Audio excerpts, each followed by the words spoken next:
शान्तरायतिमिरोपशान्तये शान्तपावनमचिन्त्य वैभवं तं नरं वपुषि कुञ्जरं मुखे मन्महे किमपि तुन्दिलं महः शरणं करवाणि शर्मदं ते चरणं वाणि चराचरोपजीव्यं करुणामसृणैः कटाक्षपातैः कुरु माम् अम्ब कृतार्थसार्थवाहं शारदा शारदाम्भोजवदना वदनाम्बुजे सर्वदा सर्वदास्माकं सन्निधिः सन्निधिं क्रियात् विमलपटी कमलकुटी पुस्तकरुद्राक्षशस्तहस्तपुटी कामाक्षि पक्ष्मलाक्षि कलितविपञ्ची विभासि वैरिञ्ची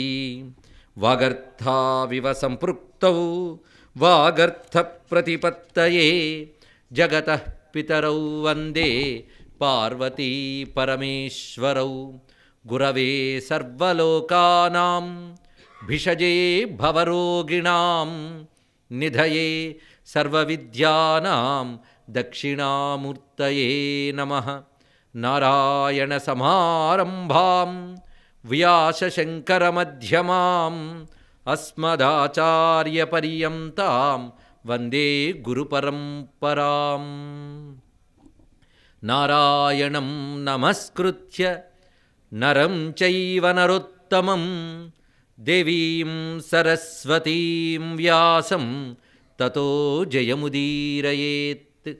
यज्ञेश अच्युत गोविंद माधव अनंत केशव कृष्ण विष्णु हृषीकेश वासुदेव नमोस्तुते श्री वासुदेव नमोस्तुते।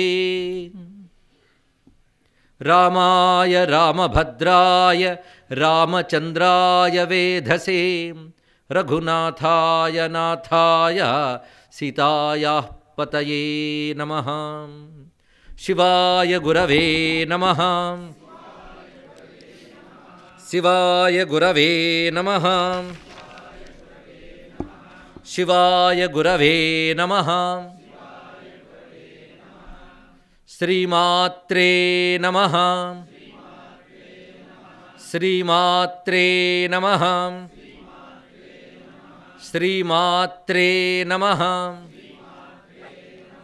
श्री विष्णुरूपाय नमः शिवाय। श्री विष्णुरूपाय नमः शिवाय।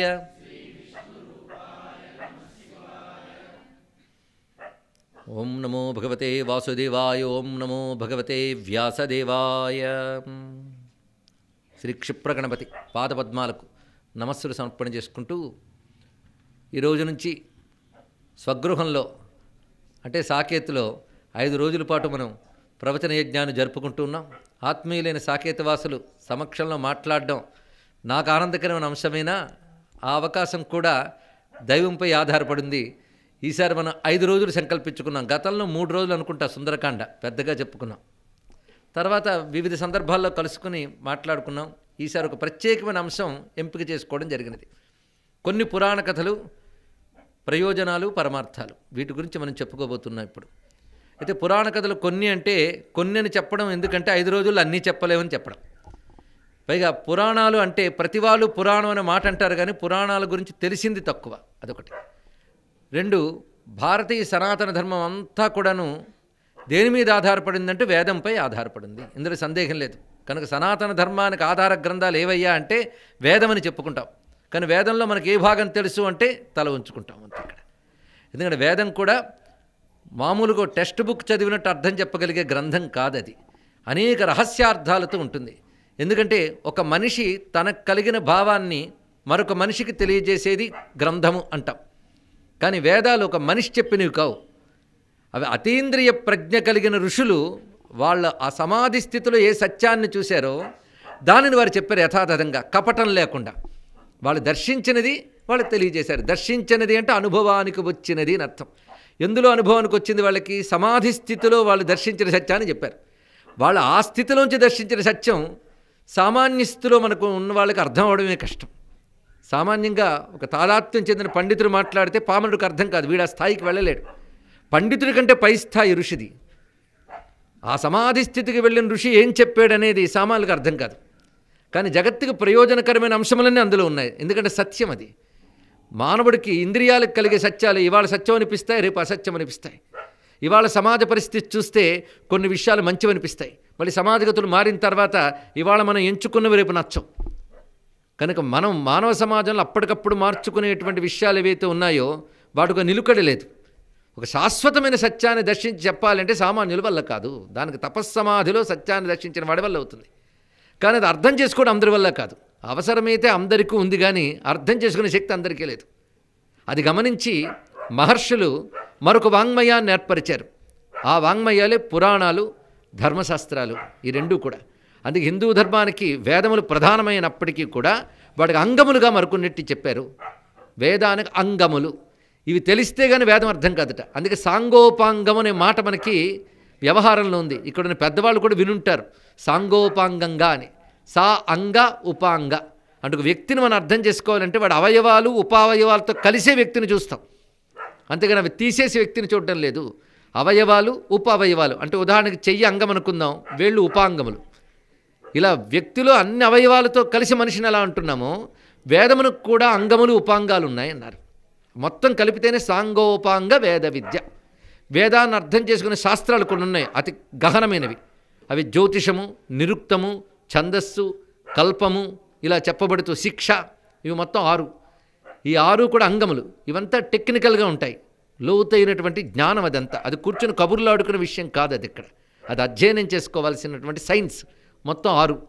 ఆ తర్వాత ఉపాంగములు మనకు చెప్పేటప్పుడు పురాణ, న్యాయ, మీమాంస, ధర్మశాస్త్రములు, ఇవి ఉపాంగములు అని చెప్తున్నారు ఇక్కడ. అంటే ఇవన్నీ కలిపితే ప్రధానం గనక.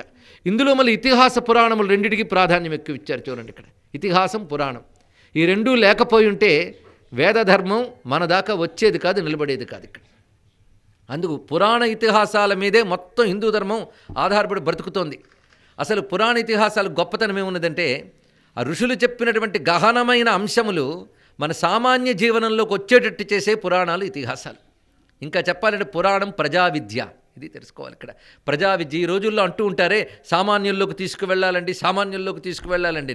ఆ పని ఎప్పుడో చేసాడు వ్యాసుడు, అది గుర్తుపెట్టుకోవాలి. ఆయన సామాన్యుల్లోకి తీసుకువెళ్ళిపోయాడు. మనం అనుకుంటున్నాం ఆధునిక కవిత్వాలు, విప్లవ కవిత్వాలు ఒక్క సామాన్యుడికి తెలియవు. కానీ పురాణ కథలు మాత్రం భారతదేశంలో సామాన్య అక్షరాలు రానటువంటి వాళ్ళ జీవితాల్లో కూడా చొచ్చుకుపోయాయి. అలా ఏనాడో ప్రజాబాహుళ్యం కోసం విద్యనిచ్చినవాడు వ్యాసదేవుడు. అందుకే ఒక రచ్చబండ విద్యగా తయారు చేశాడు పురాణాన్ని ఇక్కడ. అందుకే పల్లెవాళ్ళని కదిలించిన పురాణ కథలు లేకుండా భాషలు లేవండి. ఇక్కడ మనం కూడా ఎవడో ఒక సమస్య అటు ఇటు తీర్చుకోలేని పరిస్థితులు ఉంటే త్రిశంకు స్వర్గంలో ఉన్నాడండి అంటారు. అంటే ఏమిటి? అది తెలియండి, పురాణాల్లోకి వెళ్ళాలి. అన్నీ ఇంతే. యక్ష ప్రశ్నలు వేస్తున్నాడండి, పురాణమే. మన జీవితంలో ఎలా కలిసిపోయిందో పురాణం చూడండి ఇక్కడ. వాడు పెద్ద సత్యహరిశ్చంద్రులా మాట్లాడతాడండి అని ఇక్కడ. అంటే హరిశ్చంద్రుడు క్యారెక్టర్ ఉన్నాడు, వాడు సత్యాన్ని అంటిపెట్టుకున్నాడు అని మనకు తెలుస్తుంది ఇక్కడ. ఇలా మనకి నిత్య జీవిత వ్యవహారంలో పురాణం కలిసిపోయింది. అనేక చోట్ల కలిసిపోతున్నాయి. ఇవి అర్థం కావాలి అంటే మన జాతీయాలుగా మారిపోయాయి పూర్తిగా. జాతీయాలంటే నానుడులుగా, సామెతలుగా నిత్య జీవన వ్యవహారంలో కలిసిపోయాయి. ఎవడైనా నానా డాంబికాలు పోతే ఉత్తర ప్రగల్భాలు అంటారు ఇక్కడ. వీడు శనిగ్రహంలో తగులుకున్నాడండి అని. అతను శనిగ్రహం అంటే ఏంటి, వీడిని ఎందుకు అన్నారు, ఇవన్నీ అర్థం చేసుకోగలగాలి ఇక్కడ. ఇలా మనకు చూస్తూ ఉంటే ఎన్నెన్ని కనబడితే, అలాగే నక్షత్రకుళ్ళ తగులుతున్నాడండి అంటుంటాం. ఇవన్నీ కూడా మనకు పురాణాల్లోంచి. నక్షత్రకుడు అనే క్యారెక్టర్ ఏమిటి అంటే వీడి సజీవ పాత్రలు. అలాగా క్యారెక్టర్స్ అలా గుర్తొస్తాయి ఒక్కొక్కటి కూడా. ఎన్నో అంశములు మన జీవన సందర్భాల్లో. అందుకు పురాణం ఏం చేసిందంటే ధర్మాన్ని కథల రూపంలో చెప్పడం మొదలుపెట్టింది. అయితే ఇప్పుడు పురాణాల గురించి ఒక అభిప్రాయం ఏర్పరచుకున్న వాళ్ళు ఉంటారు. సులభంగా ఈ రోజుల్లో ఏం కనబడుతుందంటే చదవకుండానే అభిప్రాయాలు ఏర్పరచుకొని ఎక్కువైపోయాయండి ఇక్కడ. అది కొందరి వల్ల జరిగింది. ఒకటి నాస్తికుల వల్ల, రెండవది మేము సైంటిస్టులు అనుకునే వాళ్ళ వల్ల, మూడవది మేము వేదాంతులు అనుకునే వాళ్ళ. వీళ్ళు ముగ్గురి వల్ల ధర్మానికి చాలా దెబ్బ తగిలింది. ఏమనుకోవద్దు. వేదాంతం అనుకుంటాడు, కొత్త ఉపనిషత్తు చదువుతాడు అంతే. వాడికి రామాయణాన్ని తీసిపారే అంటాడు, భారతాన్ని తీసిపారే అంటాడు, భాగవతాన్ని వద్దంటాడు, పురాణాలను అక్కర్లేదంటాడు. కొద్దిలో సంస్కృతం నేర్చుకుని వేదాంత విద్యను ఈ మధ్య నేర్చుకున్న పెద్ద ఆయన నాకు పరిచయం అయ్యాడు. నిజంగా మంచివాడే పాపం. కానీ సంప్రదాయమైన శిక్షణ లేకపోవడం వల్ల వచ్చింది బాధ అది అక్కడ. ఎందుకంటే భాష నేర్చుకున్నంత మాత్రాన ఏ విద్యని చెప్పేస్తానంటే ఎలాగంటే నాకు ఇంగ్లీష్ వచ్చని చెప్పి మెడిసిన్ మీద ఉపన్యాసం ఇస్తానంటే డాక్టర్స్ ఒప్పుకోరు. కానీ ఇంగ్లీష్ వచ్చినంత మాత్రం మెడిసిన్ ఎలా చెప్పలేము, సంస్కృతం వచ్చినంత మాత్రం వేదాంతం మీద పడిపోకూడదు. దానికి ఎన్ని అర్హతలు ఉండాలి. ఈ వేదాంతం మీద కొంచెం అభిమానం ఏర్పడిన వాళ్ళు ఏం చేస్తున్నారంటే పురాణాలను తక్కువ చూపు చూస్తున్నారు. ఆ పురాణం గురించా మాకు తెలిసిలేండి, ఏంటి తెలుసో తెలీదు. భాగవతమా, ఒళ్ళు ఏదో పెట్టకథలు అవి విన్నవాళ్ళు కానీ ఒళ్ళు దగ్గర పెట్టుకుని భాగవత అధ్యయనం చేసిన వాళ్ళు ఎంతమంది. భారతం, వ్యాస భారతం శ్లోకాలు ఎన్ని చదివాం మనం. రామాయణం ఆమూలాగ్రం ఎంత అధ్యయనం చేసాం. అందులో మనకి కథల రూపంలో జీవితంలో కలిసిపోయింది, అది సంతోషమే. పెట్టకథలు, సినిమాలు, నాటకాలు అవే పురాణాలని అనుకుంటున్నాం. అయితే వాటిని మాత్రం మనం ఏం అనకూడదు. అవి మన పురాణ కథను ప్రజల దాకా తీసుకెళ్లడంలో అవి చాలా పనిచేసాయి. నిజానికి పురాణాలు రాసిన వ్యాసుడు, అవి చదువుకున్న పండితులు ఎంత బాగుపడ్డారో తెలియదు. కానీ ఆ పురాణ కథలు పట్టుకుని అప్పుడు సినిమాలు, ఇప్పుడు సీరియల్స్ తీసి చాలామంది బాగుపడుతున్నారండి, సందేహం లేదు. ఎందుకంటే హాయిగా ఉంటుంది పురాణ కథ తీసేస్తే, వాడికి ఇష్టం వచ్చిన కల్పనలోనే అందులో పెట్టచ్చు. దానితో రోజు ఎన్ని రీక్యాప్లు ఇచ్చుకొని చూస్తూ ఉన్న వాళ్ళు ఉన్నారు. కనుక ఎంత బాగుపడిపోతున్నారో. కానీ పురాణాలు ఎంతమందిని పోషిస్తున్నాయో ఆలోచించుకోండి. ఇక్కడ ఒక భారతంలో కథలు లాక్కొచ్చి ఎన్ని సినిమాలు తీసిన వాళ్ళు ఉన్నారో వాళ్ళని అడిగితే వాళ్ళే చెప్తారు. అవునా లేదా? చెప్పడానికి ఏమున్నది? అందుకే అనేక కథలకు పుట్టినిళ్ళు. అది ఎంత ప్రజాబాహుళ్యాలకు వెళ్ళాయో చిన్న పొరపాటు ఏం జరిగిందంటే అవే సత్యం అనుకునే అంశాల్లోకి వెళ్ళిపోయాం మనం ఇక్కడ. ఎందుకంటే వాళ్ళు డ్రమటైజేషన్ కోసం, నాటకీయత కోసం కొన్ని అంశాలు ప్రవేశపెడతారు.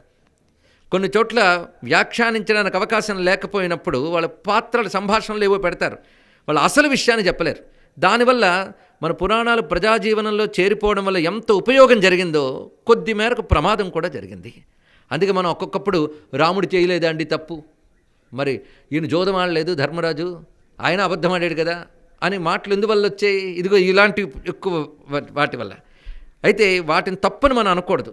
వాటి వల్ల మనకి వాటిపై ఒక పరిచయము, ఒక అవగాహన ఏర్పడింది కనుక అసలేమిటి తెలుసుకోవడానికి మనం పెద్దల దగ్గర అధ్యయన అవగాహన చేసుకుని తెలుసుకోవాలి. అంతేగాని వాటిని మనం ఆ కళారూపాలను మనం ఏమనరాదు. ఎందుకంటే మన సంస్కృతిలో పుట్టిన నాటకాలు కానీ, కావ్యాలు కానీ, పాటలు కానీ అన్నీ మన పురాణ కథలను ఆధారం చేసుకుని వచ్చినటువంటివి. అందుకు అది పురాణాన్ని వేదాంత విద్య కూడా గౌరవించింది సాంగోపంగంగా. అందుకే చతుర్దశ విద్యలలో 14 విద్యలు లెక్క కట్టారు. 14 విద్యల్లో పురాణానికి అత్యంత ప్రాధాన్యం ఉన్నది. పైగా వేదంలో పూర్వభాగం కర్మకాండ, తర్వాతి భాగం జ్ఞానకాండ అన్న ఒకానొక అభిప్రాయం మనకి అలవాటైపోయింది. అది చదివింది లేదు, పెట్టింది లేదు. వేదంలో పూర్వభాగంలో జ్ఞానకాండ లేదని ఎవరు చెప్పారు? వేదం చెప్పలేదు కదా, ఇది పూర్వభాగ కర్మకాండ జ్ఞానకాండ వేదం చెప్పలేదు. తర్వాత వాళ్ళు అనుకున్నారు అంతే. ఇక్కడ అనుకున్న వాళ్ళు పెద్దవాళ్ళు ఉండొచ్చు, వాళ్ళ ఉద్దేశాలు వేరే కావచ్చు. కానీ అసలు స్వరూపాన్ని క్రిటికల్గా ఆలోచిద్దామని చెప్తున్నాం ఇక్కడ. అయితే పురాణం 18 కలిపి ఒకటే విద్య, 18 పురాణాలు. ఇప్పుడు చాలామంది పురాణ కాలక్షేపం జరుగుతోందండి అంటారు. కానీ ఒక్కటి ప్రశ్న వేసుకుందాం, ఏ పురాణం మనం ఎక్కువ వింటున్నాం ఈ రోజుల్లో? పురాణాలు చెప్పుకుంటున్నారు లేదా పురాణాలు చెప్తున్నవారు ఏ పురాణాలు చెప్తున్నారు చెప్పండి. ఇక్కడ రామాయణం, భారతం, భాగవతం. ఇందులో రామాయణం పురాణం కాదు, మొట్టమొదటి తెలుసుకోండి. అది కావ్యం. మహాభారతం ఇతిహాసం. భాగవతం అష్టాదశ పురాణాలకు చేరుతుందా చేరదా మీమాంస. ఎందుకంటే భాగవతంలోనే మొట్టమొదటే చెప్తాడు. 18 పురాణాలు రాసిన వ్యాసుడు ఇంకా ఏదో రాయాలనుకుంటూ ఉంటే నారదుడు వచ్చి చెప్తే రాశాడు కనుక భాగవతం. కానీ 18 పురాణాలు లేదు అంటే మనం అసలు పురాణాలు వినట్లేదు, తెలిసిపోయింది. మనం ఏది వింటే అదే పురాణం అనుకుంటున్నాం. ఆఖరికి ఎవడైనా ఏదైనా పనికిమాల మాట్లాడితే పురాణం మొదలెట్టాడండి అంటే ఇక్కడ పుక్కిడి పురాణం అన్నమాట అంతకంటే ఉన్నది లోకంలో.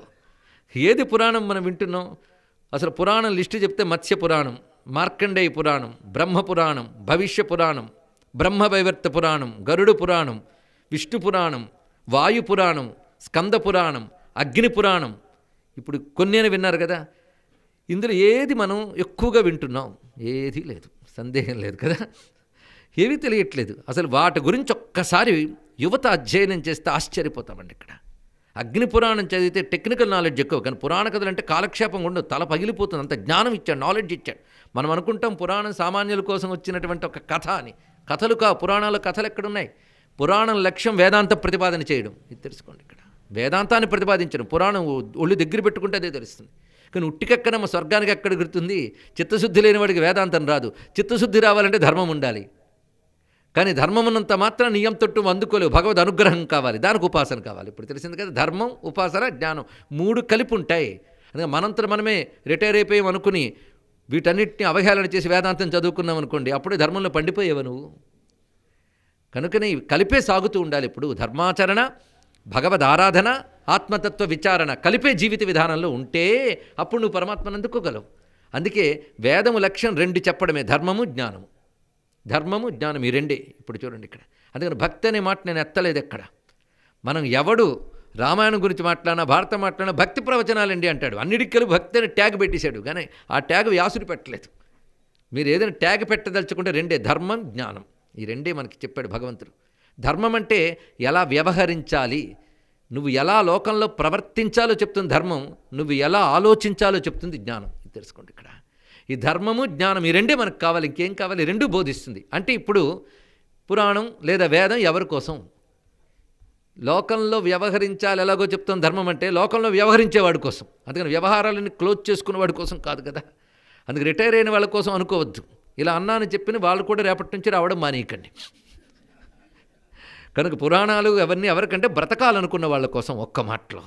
మరి నాకో నువ్వు బ్రతకాలనుకుంటున్నావా? సరే చదువుంది ఇక్కడ. ఎందుకంటే జీవితాన్ని ఫేస్ చేయడం అనేది అంత చిన్న విషయం కాదండి. ఒక్కొక్కప్పుడు జీవితంలో మనకు కలిగే కష్టం కావచ్చు, సుఖం కావచ్చు, దుఃఖం కావచ్చు, ఆవేశాలు కావచ్చు. ఆ సమయంలో ఇవి నిర్ణయాలు తీసుకుంటూ ఉంటాం. కానీ ఆ సమయంలో ఆ సమస్యను ఎలా అనలైజ్ చేయాలి, ఎలాంటి పరిష్కారం తీసుకోవాలి, ఎలాగైతే మనం బాగుపడతాం అనేవి పురాణాలు వంట పడితే ఆ సమయంలో సరిగ్గా స్ఫురిస్తాయి. అది తెలుసుకోవాల్సింది. కానీ పురాణం అడుగడుగున నీ బుద్ధికి సరియైన సమయంలో ఎలా ప్రవర్తించాలో చెప్తుంది. నువ్వు ఆవేశంతోనో ఆగ్రహంతోనో అవకాశం దొరికింది కదా అనో ఏదో పొరపాటు చెయ్యబోతే పురాణంలో విషయం ఏదైనా హృదయంలో నీకు జ్ఞాపకం ఉంటే అది గురువులో లేచి హెచ్చరిస్తుంది. తెలుసుకోండి ఇక్కడ. అందుకే మనుషులు నిలపగలిగేది పురాణం. పురాణ కథలు విని చట్టం చెయ్యని పని, ఒక సైకాలజిస్ట్ చెయ్యని పని, ఒక టీచర్ చెయ్యని పని పురాణం చేస్తుంది. తెలుసుకోండి. ఇది స్వానుభవంతో చెప్తున్న అంశం ఇక్కడ. పురాణం ప్రవచనం విని ఆత్మహత్యలు మానుకున్న యువత నాకు తెలుసుకోండి ఇక్కడ. అదే కౌన్సిలింగ్ చేసే సైకాలజిస్టుల వల్ల జరగలేదు. చట్టాలు ఎన్నున్నప్పటికీ చేయాల్సిన పాపాలు చేసేవాళ్ళు ఉంటారు. వాళ్ళని నిరోధించగలిగేది పురాణం. కనుక బుద్ధిని పట్టుకుని నడపగలిగే శక్తి పురాణానికి ఉన్నది. అయితే పురాణం అనే మాటకి పాతది అని అర్థం. ఒక అర్థంలో పాతది కదండి అంటే నువ్వు మాత్రం కొత్తవాడివా అన్నాడు ఇక్కడ. మనిషి పాతవాడే. ఎందుకంటే ఆహార్యాలు మారాయి, ఆంగికాలు మారాయి, ఇవి కాదు కావలసినది ఇక్కడ. ప్రధానంగా మన అలవాట్లు ఏమిటి? సుఖం, దుఃఖం, రాగం, ద్వేషం, భయం, ఇవేగా మారేయా. రంగులు మారే తప్ప స్వభావాలు మారలేదే. ఇవి ఎప్పుడు మారవు. ఇవి ఉన్నంతకాలం మనిషిలో రాగద్వేషాలు ఉన్నంతకాలం సమాజంలో వాడిలో కూడా ఘర్షణ తప్పదు. అవి ఎప్పుడూ ఒకటే. ఆనాడైనా ఈనాడైనా. ఆనాడు రావణాసురుడు, కాముకుడు, కీచకుడు వీళ్ళందరూ ఉన్నారు. అందుకే పత్రికలు వాళ్ళు నాస్తికులైనా సరే ఎక్కడైనా ఎవడైనా ఒక స్త్రీ మీద అత్యాచారం చేస్తే ఫలానా కీచక హస్తం చూపించాడు అంటారు. ఇక్కడ ఇది ఎక్కడి నుంచి వచ్చింది? వాడికి కీచకుడు అంటే వాడికి తెలియకపోవచ్చు. చెప్తున్నా ఇక్కడ. అంటే మనకు అనేక సజీవమైన పాత్రలు ఇదివరకు పురాణ కథల్లోంచి వస్తూ అడుగడుగున ఒక దుష్టత్వాన్ని ఎలా పోల్చుకోవాలి, ఒక శిష్టత్వాన్ని ఎలా పోల్చుకోవాలి, ధర్మంలా కనబడే అధర్మాన్ని ఎలా పోల్చుకోవాలి, అధర్మంలా కనబడే ధర్మాన్ని ఎలా పోల్చుకోవాలి పురాణం నేర్పుతుంది. కాబట్టి ఒక క్లారిటీ, బుద్ధికి ఒక స్పష్టత వస్తుంది ఇక్కడ. బెంబేలెత్తి ప్రతి సమస్యకి, చిన్న సమస్యకు కూడా అమ్మోని ఆత్మహత్యలు చేసుకోవడం సిద్ధమవుతున్న ఈ రోజుల్లో కొండంత సమస్యలను కూడా పట్టు కూర్చుని అవసరమైతే ధర్మం కోసం సమస్యల్ని కొని తెచ్చుకుని వరించి తెచ్చుకుని నిలబడ్డం హీరోల్ని చూపిస్తాయి పురాణాలు. తెలుసుకోండి ఇక్కడ. అక్కడికొక్కడే భీముడు ఒక్కసారి గద తిప్పి కొడితే 100 మంది చేస్తారు సభలో. అయినా నిగ్రహించుకున్నారు. కష్టాలను కొని తెచ్చుకున్నారు. అవునా లేదా అండి? వాళ్ళు తలచుకుంటే ఎంత, ఎందుకు కొని తెచ్చుకున్నారు, కొని తెచ్చుకుని ఎలా ఉన్నారు, ఎలా నిలదొక్కున్నారు. అంతేగాని అన్నీ పోయిన ధర్మరాజు చూసి అలాగో అడవుల్లోనూ ఉన్నాను కదా, సముద్రంలో దూకో నదిలో దూకో చావలేదు. తెలుసుకోండి ఇక్కడ. ఎలా నిలబడ్డారు ఒక్కొక్కరు. ఇలాంటి పాత్రలు కొన్ని ఉంటూ ఉంటాయి. కనుక పురాణముల గురించి ఆలోచించాలి అంటే సామాన్యమైన అంశం కాదు. ఒక విధంగా వేదం కంటే పురాణం కష్టం, వేదాంతం కంటే కష్టం. ఎందువల్ల మరీ చెప్తారండి మీకు. అంటే పురాణం చాలా ఈజీగా ఉంటుంది కదా, వేదం అర్థం కాదు కదా. అది అర్థం కాదు అని చెప్పి వదిలేస్తావు. ఇది సులభంగా అర్థమైపోయింది అనుకుని పట్టుకుంటావు. అది వచ్చింది ప్రమాదం. దీంతో ఇక్కడ సులభంగా అర్థమైనట్టు కనబడుతుంది, కానీ దీనిలో అనేకమైన అంశాలు ఉంటాయి ఒక్కొక్క పురాణంలో. ఒకవైపు కేవలం నీతిని చెప్పడమో, ధర్మాన్ని చెప్పడమో, జీవితాన్ని ఫేస్ చేసేది ఎలాగో చెప్పడమో మాత్రమే కాకుండా పురాణ కథలకు మరొక లక్షణం ఉన్నది. అందులో మన విజ్ఞానం దాగి ఉన్నది. ఇది తెలుసుకోవాలి ఇక్కడ. ఎందుకంటే వేదము నుంచి వచ్చిన విజ్ఞానాల్లో అనేక రకాల విజ్ఞానాలు ఉన్నాయి. ఒకటి ధర్మం మాత్రమే కాకుండా జ్యోతిషము ఇప్పుడు అందరికీ చాలా అవసరం. అక్కడ బయటికి మీకు తెలియదేమో కానీ మతాలకు అతీతంగా పాలిస్తామనుకునే వాళ్ళు మేము గెలవాలంటే ఏ గ్రహానికి జపం చేయించుకోవాలో చెప్పి చేయించుకున్న వాళ్ళే. గుర్తుపెట్టుకోండి ఇక్కడ, ఇది గుర్తుపెట్టుకోవాల్సింది ప్రతివాడు కూడా. ఒకసారి జాతకం చూపించుకున్న వాళ్ళే. కానీ జాతకం గురించి కాదు, అసలు జ్యోతిష్ శాస్త్రం గురించి కూడా యువత ఆలోచించాలండి. ఇక్కడ ఒక రాశి చక్రం కానీ, అదేవిధంగా గ్రహాలు కానీ, వీటి గురించి యుగాల క్రితం వేదం చర్చ చేసింది అంటే మనం చదవకుండా తీసి పారేస్తున్నాం. కానీ ఇప్పుడు వీళ్ళు సాంకేతికత 100 ఏళ్ల క్రితం తెచ్చుకున్నారు, సంతోషం. కానీ వేల క్రితం, యుగాల క్రితమే, లేదా ఇప్పటి అధునాతన చరిత్ర ప్రకారంగా చూస్తే 1000 సంవత్సరాల క్రితం చెప్పబడిన గ్రంథాల్లో వాళ్ళు ఏ రాశి చక్రాలను ఎలా వర్ణించారు, ఏ యంత్ర పరికరం లేకుండా, అవి ఇప్పుడు అలాగే ఉన్నాయే. దాని గురించి ఏమంటున్నాయి ఇక్కడ ఆలోచించండి. అలాగే ఇప్పుడు అందరూ నెత్తికెత్తుకుంటున్నారు. ఒకప్పుడు తీసిపారేశారు భారతీయ విద్యని. యోగా ఒకవైపు జ్యోతిష్ శాస్త్రం, ఒకవైపు యోగ శాస్త్రం, ఇంకోటి వైద్య శాస్త్రం. ఒక్కసారి బ్రహ్మవివర్త పురాణంలో విష్ణువు చిన్న రూపం ధరించి వచ్చి ఒక రాజుతో ఆరోగ్యం ఎలా ఉండాలనేది కొన్ని అధ్యాయాలు చెప్తాడండి. అంత వైద్యశాస్త్రం, ఆశ్చర్యపోతాం. గరుడు పురాణంలో కొన్ని అధ్యాయాలు రత్నశాస్త్రం అంటే జ్యువెల్స్ వాటి గురించి చెప్తారని ఉత్సాహపడకండి, నాకు చెప్పి ఇప్పుడు అవకాశం లేదు. కానీ రత్నశాస్త్రాలు ఉన్నాయి. అంటే ఎంత అధ్యయనం, ఎన్ని సైన్సెస్ ఉన్నాయో చూడండి ఇక్కడ.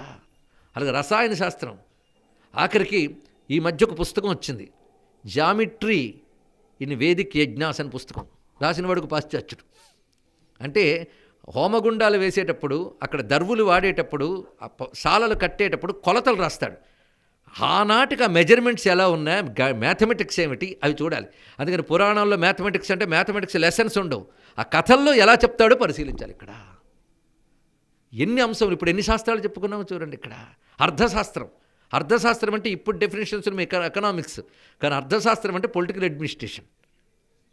అది చాణక్యుడు వేరే అర్థశాస్త్రం రాశాడు, వేరే విషయం. కానీ పురాణాల్లో అర్థశాస్త్రం ఎంత ఉంది, రాజకీయం ఎంత ఉంది, రాజనీతి ఎంత ఉన్నది మీకు తెలుసో లేదో. పాశ్చాత్యులు ఈ దేశం మీదకి వచ్చి కుట్రమైన నీతులు చెప్పకముందు భారతదేశంలో ఎన్ని రాజనీతి శాస్త్రాలు ఉండేవి. అంతేగా ఛత్రపతి శివాజీ అర్థశాస్త్ర ప్రకారం పాలన చేస్తున్నాను ఆయన ప్రకటించుకున్నాడు. ఇక్కడ అప్పటి వరకు ఉండేవి. దీన్ని బట్టి ఎంత నాగరికత మనకుంది ఇది తెలియాలంటే పురాణాలు చూడండి. ఇక్కడ పురాణాల్లో చరిత్ర ఉంటుంది, అలాగే హిస్టరీ పుస్తకాల్లో ఉండదు. అది తెలుసుకోండి. ఇక్కడ పురాణాల్లో చరిత్ర ఒక కల్పిత కథలతో కూడుకుంటూ కొన్ని వాస్తవ గాథలు, కొన్ని కల్పిత గాథలు, కొన్ని వేదగాథలు, కొన్ని సంకేత గాథలు. ఇప్పుడు ఇక్కడ అనేక మంది పెద్దవాళ్ళు ఉన్నారు, కానీ సంకేత గాథలు అంటే సజెస్టివ్గా, సింబాలిక్గా చెప్తాయి. ఎన్ని రకాలు ఉంటాయో అవన్నీ అర్థం చేసుకోవాలి. అందుకే పురాణం ఎవరి ద్వారా వినాలంటే శ్లోకం చదివి చెప్పేవాడి ద్వారా వినకూడదుట. పురాణార్థ విధుల వలన అన్నాడు శ్రీనాథుడు. పురాణ అర్థ విధుల వలన, అర్థము అంటే మీనింగ్ అని మాత్రమే కాదు, పర్పస్, పురాణం యొక్క ప్రయోజనం, దానిలో ఉన్న విషయం. అందుకే బహుశాస్త్రముల యొక్క సారం పురాణంలో ఉంటుంది కనుక అవి చూడాలి. అంతేకాదు మహాభారతం, మహేతిహాసం, పురాణం 2 అన్నారు. ఎందుకు పురాణ సంప్రదాయం ఉంది. మరి మనం అనుకునే వేదాంతం అంతా అందులో ఉంది. సనస్సుజాతీయం, భగవద్గీత కావా చెప్పండి. ఇక్కడ విని ఓపిక ఉండాలి. కానీ పురాణాల గురించి కొన్ని సంవత్సరాలు, పురాణాల్లో వేదాంతం అది రీసెర్చ్ చేసుకున్న వాళ్ళు చెప్పచ్చు. పైగా ఉపనిషత్తులు చదివితే అర్థం కాని వేదాంతం పురాణాల్లో వాళ్ళు ఇచ్చే ఉపమానాలు, ఉదాహరణలతో శుభ్రంగా అర్థమైపోతుంది. ఇక్కడ ఇన్ని ఉంటాయి. ఈ విషయాలన్నీ మనకి వేదములో చెప్పింది చెప్పడానికి పురాణం వచ్చింది. మనకి ఇంకా తేలిక భాషలో చెప్తుంది. పైగా పురాణ భాష, సంస్కృత భాష, కాస్త సంస్కృతం తెలిసిన వాడిగానే అర్థమైపోతుందండి. వీడు అర్థమైపోతే బాగుపడిపోతాడనే భయంతో కొన్ని రాక్షస శక్తులు మన భాషను మన చేత చదవనివ్వకుండా జాగ్రత్త పడుతున్నాయి. తెలుసుకోండి. ఇక్కడ ఇప్పుడు సంస్కృత స్కాలర్స్ కావాలంటే జర్మన్ నుంచో అమెరికా నుంచో రావాలి. వాళ్ళు ఎలా అధ్యయనం చేశారో తెలుసా? మన ధర్మాన్ని అవమానించాలనే ఉద్దేశంతో సంస్కృతం అధ్యయనం చేశారు. ఎప్పుడైతే బుద్ధిలోనే వాళ్ళకి అవమానం దృష్టి ఏర్పడిందో, ఏది చూసినా అవహేళన దృష్టితో చూసి నెగిటివ్గా చూపించారు. ఏదో కొంతమంది మాత్రం ప్రిజుడిస్ లేకుండా నిర్మలమైన హృదయంతో పరిశీలించి అబ్బో పురాణాలు గొప్ప అని ఒకరిద్దరు అన్నారు. అది కూడా తెలుసుకోవాల్సింది. ఇక్కడ ఆ అన్నవాళ్ళు చాలామంది మేధావులు ఉన్నారు. వాళ్ళు గొప్ప గొప్ప రీసెర్చ్లు చేసి గ్రంథాలు రాస్తూ ఉన్నారు. ఈ మధ్య కొంతకాలం క్రితం ఉస్మానియా యూనివర్సిటీలో మ్యాథమెటిక్స్కి సంబంధించి ఒక పెద్ద సెమినార్ జరిగింది, 3-4 రోజులు. అందులో జేమ్స్ గ్రోవర్ అనే ఆయన ఇంగ్లాండ్ నుంచి వచ్చాడు. ఆయన భారతదేశానికి వస్తున్న ఎంత థ్రిల్ ఫీల్ అయ్యాడు అక్కడి నుంచి వచ్చి ప్రథమంలో నేను సంస్కృతంలో మాట్లాడాడు. విద్యార్థులు, ప్రొఫెసర్లు కూడా మొహం తేలవేశారు. అరే మీది సంస్కృత దేశం కదా, మీ సంస్కృతం రాదంటే రాదన్నారు. నేను ఇంకా మీకు వేదిక్ మ్యాథమెటిక్స్ అంటే ఏమిటో చెప్దాం అనుకున్నాను, మీకు అసలు తెలియనివట్లే, అంటే మీ యూనివర్సిటీలో చదవనివ్వట్లేదా అని అడిగారు. చూడండి. ఇక్కడ మన యూనివర్సిటీలో వేదిక్ మ్యాథమెటిక్స్ చదివితే వెంటనే అక్కడ ధర్నా చేస్తారు. ధర్నా చేసి మీరు మతాన్ని వ్యాప్తి చేస్తున్నారు, మ్యాథమెటిక్స్ మతం ఎలా అవుతుందో మనకు అర్థం కాదు. ఇక్కడ చూడండి. ఇక్కడ వేదిక్ మ్యాథమెటిక్స్ ఇది ఉదాహరణ చెప్తున్నాను. ఎందుకంటే ముందు పురాణంపై నేటి తరానికి ఒక ఆసక్తి కలగడం కోసం ఇంత ఉపోద్ఘాతం మరొకటి కాదు ఇక్కడ.